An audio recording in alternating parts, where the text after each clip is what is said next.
Para bardhylit, ushtria ilire ishte e çrregull.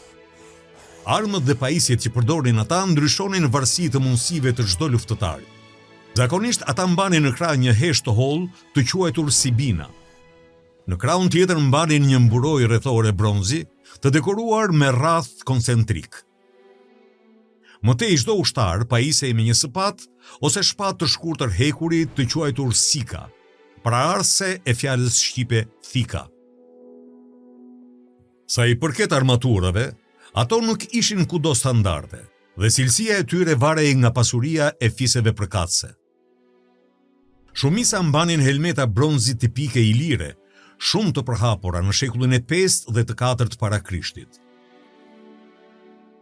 Ata që kishin mundësi mbanin edhe një parzmore në formë muskulare ose në formë të thjeshtë rrethore. Në fund, armatura plotësohej me mbrojtjen për parakrahët dhe këmbët.